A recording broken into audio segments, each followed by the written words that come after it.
موسم گل، تحریر فرحت اشتیاق، قسط نمبر 3۔ میں تنہا کب تک رہتی؟ آخرکار مجھے بھی نئے ماحول میں خود کو ایڈجسٹ کرنا ہی پڑ گیا۔ مریم نے میری طرف دوستی کا ہاتھ بڑھایا تو میں نے اکیلے رہنے سے بہتر یہی سمجھا کہ اس سے دوستی کر لی جائے۔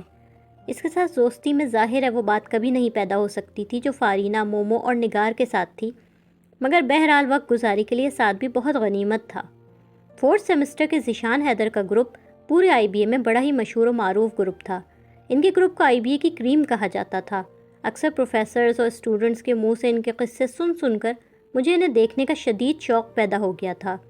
ان کے بنائے ہوئے اسائنمنٹس، ان کے نوٹس، ان کے لیکچرز، میں نے ان لوگوں کا ہر کسی سے اتنا ذکر سنا تھا کہ میرا دل چاہنے لگا تھا کہ جلد از جلد ان ذہین ترین افراد کو دیکھ سکوں۔ پھر آخر میرا یہ شوق پورا ہو ہی گیا۔ اس روز مریم کے ساتھ ریڈنگ روم میں داخل ہوئی تو اس نے مجھے اشارے سے دکھایا اور سرگوشی میں بتایا وہ رہا ذیشان حیدر کا گروپ۔ میں نے جو سامنے دیکھا تو وہی بندہ تھا جس کے بارے میں نے اور نگار میں یہ بحث کی تھی کہ ہم میں سے کسی کو دیکھ رہا ہے۔ وہ تینوں بڑی سنجیدگی سے کتابوں میں منہ دیے بیٹھے تھے۔ ان لوگوں کی شاندار پرسنالٹی دیکھ کر میں نے اندازہ لگایا کہ وہ لوگ لڑکیوں میں صحیح مقبول ہیں۔ مریم کی کزن بھی فائنل سیمسٹر میں تھی، اسی کے توسط سے مریم نے اتنی معلومات حاصل کی ہوئی تھی ان کے بارے میں۔ تینوں کے تینوں بڑے پراؤڈ قسم کے ہیں، اپنے گروپ میں کبھی کسی چوتھے فرد کو شامل نہیں ہونے دیتے، اپنے اسائنمنٹس اور نوٹس کسی کو بھی نہیں دیتے۔ لڑکیوں سے دوستی کے معاملے میں تو انہیں بدتمیز حد تک روٹ کہا جا سکتا ہے، کیونکہ تینوں ویل آف فیملیز سے تعلق رکھتے ہیں، اس لیے بھی لڑکیاں ان کے زیادہ آگے پیچھے پھرتی ہیں۔ مگر مجال ہے جو کسی کو گھاس ڈالے، خصوصاً یہ ذیشان تو بڑا ہی نکچڑا ہے، ہر سیمسٹر میں ٹاپ کرتا ہے۔ اس کے ڈیڈی کا اپنا بزنس ہے، سارے ٹیچرز تک ان لوگوں کے گروپ سے قائف رہتے ہیں۔ سنا ہے کلاس میں ٹیچرز سے مشکل سوالات کرنے میں اپنا ثانی نہیں رکھتے۔ مریم نے میری معلومات میں کافی اضافہ کیا تھا۔ اس میں کوئی شک نہیں تھا کہ بندہ واقعی کافی ہینڈسم تھا، بلکہ بندہ کیا وہ تینوں ہی اچھی پرسنالٹی کے مالک تھے۔ اس سے زیادہ مجھے ان لوگوں میں دلچسپی لینے کی کیا ضرورت تھی؟ اس روز ریڈنگ روم میں جب مریم مجھے ان لوگوں کے بارے میں بتا رہی تھی، ایک لمحے کے لیے مجھے ایسا لگا جیسے اس بندے نے بڑے غور سے میری طرف دیکھا ہو، مگر اگلے پل جب وہ دوبارہ اپنی کتاب میں غرق ہو گیا تو مجھے اپنا وہم نظر انداز کرنا پڑا۔ میں لان میں اکیلی بیٹھی سرغوری کے اسائنمنٹس کو مکمل کرنے کی کوشش کر رہی تھی۔ مریم طبیعت کی خرابی کی وجہ سے آئی نہیں تھی اور کل اسائنمنٹ جمع کروانے کی آخری تاریخ تھی۔ پرنسپلز آف مینجمنٹ کا یہ اسائنمنٹ مجھے حقیقی معنوں میں رلوا رہا تھا۔ اتنے مشکل اور پیچیدہ سوالات تھے کہ میں انہیں حل کرنے میں پاگل ہوئے جا رہی تھی۔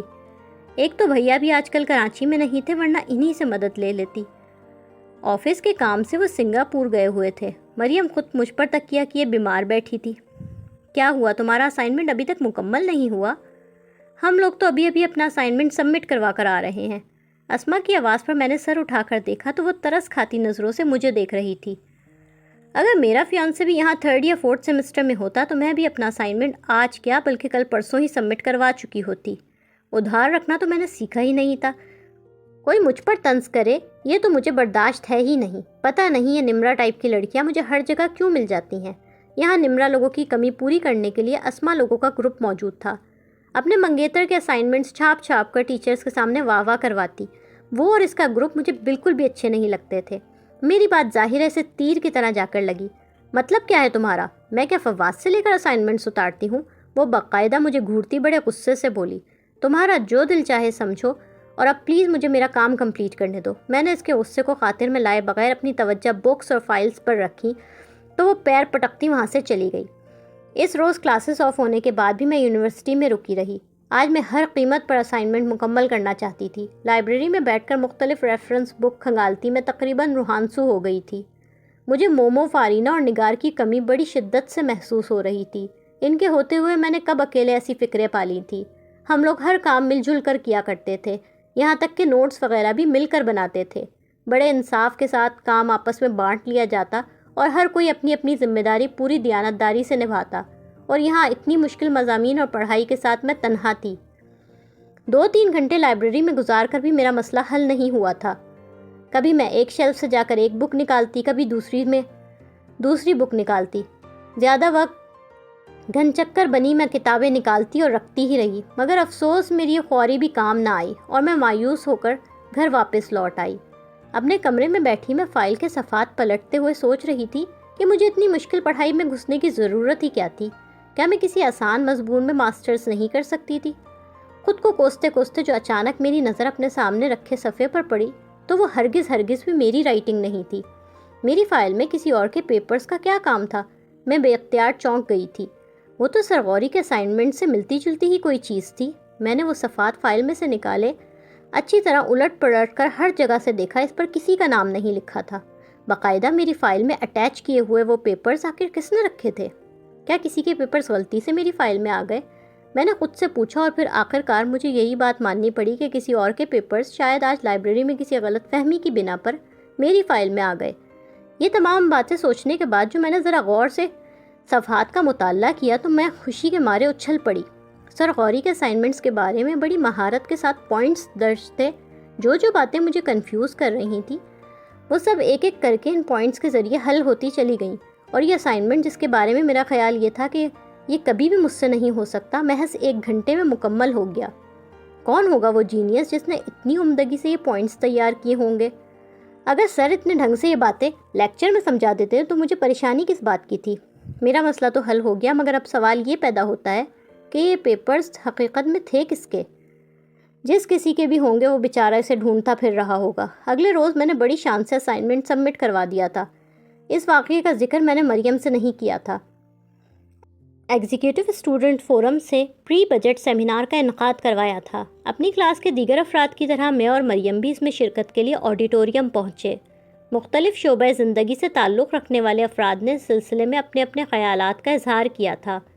آئی بی اے کے اسٹوڈنٹس کی نمائندگی ذیشان حیدر نے کی تھی۔ اس کی اسپیچ شاندار تھی۔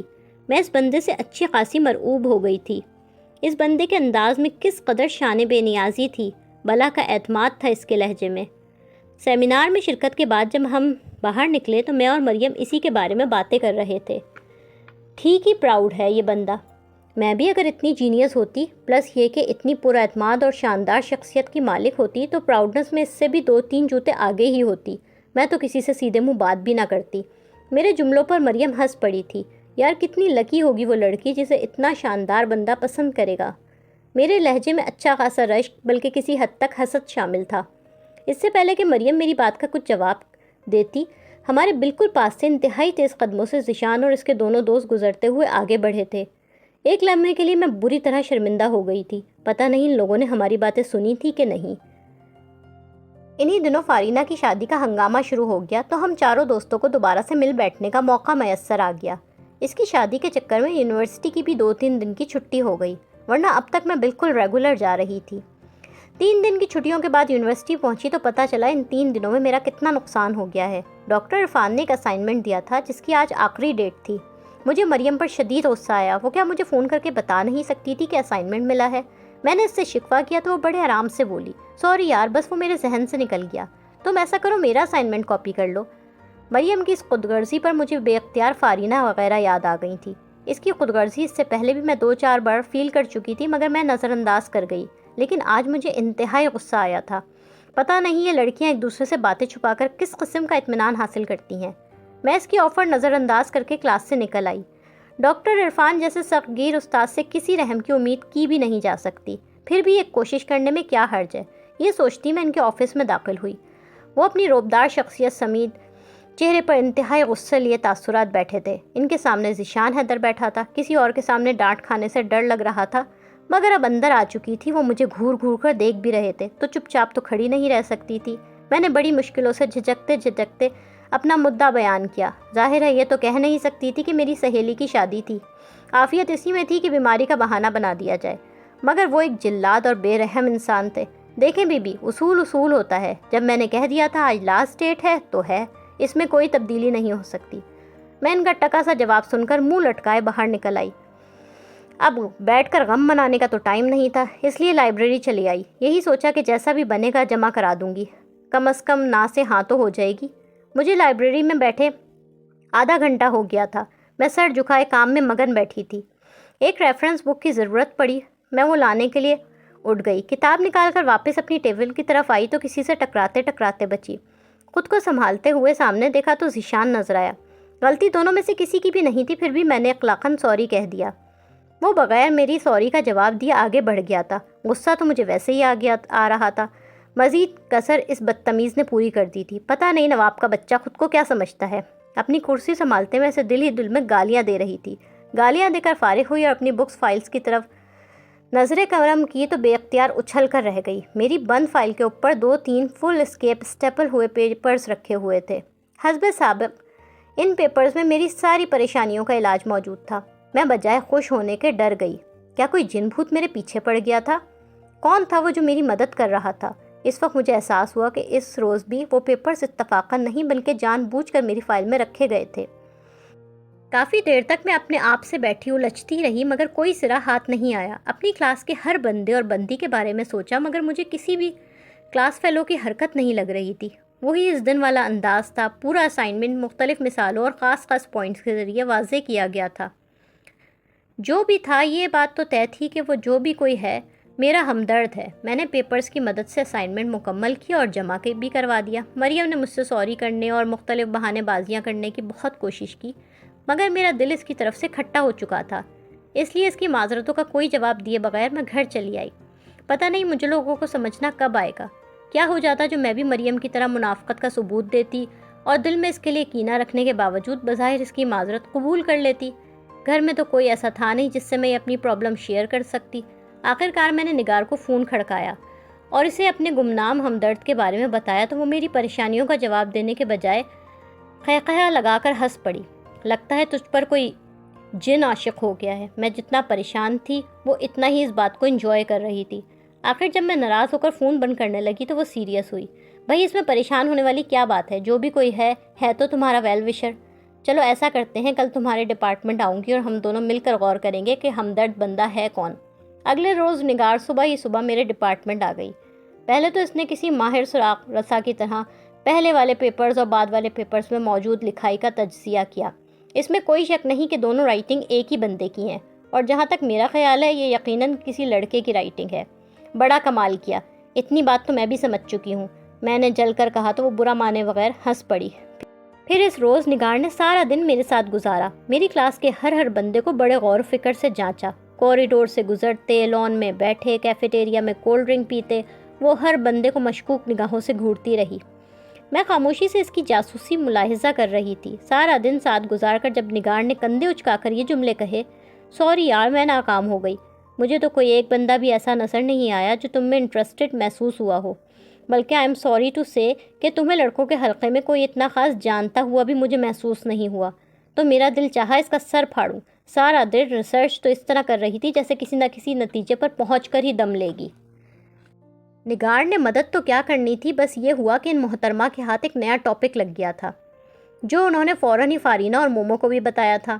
اینا پر کوئی جن عاشق ہو گیا ہے جو ہے بھی بڑا نیک دل اور پڑھاکو۔ سب نے مل کر میرا اچھا خاصا ریکارڈ لگایا تھا۔ پھر ان 2 واقعات کے بعد ہی بس نہیں ہوا تھا، اس کے بعد بھی 2-4 مرتبہ اسی قسم کے واقعات پیش آئے۔ کبھی ایسا ہوتا کہ میں لائبریری کوئی بک ایشو کروانے جاتی اور وہ مجھے وہاں نہیں ملتی، واپس کلاس میں پہنچتی تو وہ کتاب میری چیئر پر رکھی ہوتی۔ ڈرنا تو خیر اب میں نے چھوڑ دیا تھا کہ وہ جو کوئی بھی تھا مجھے نقصان ہرگز نہیں پہنچا رہا تھا، مگر وہ تھا کون، آخر سامنے کیوں نہیں آ رہا تھا؟ میں ان دنوں سخت الجھن کا شکار رہنے لگی تھی۔ پہلا سیمسٹر ختم ہوا اور امتحانات سے فارغ ہو کر ہم لوگ سیکنڈ سیمسٹر میں آ گئے۔ لائک، کامنٹس، شیئر کریں اور تازہ ترین اپڈیٹس کے لیے سبسکرائب کریں۔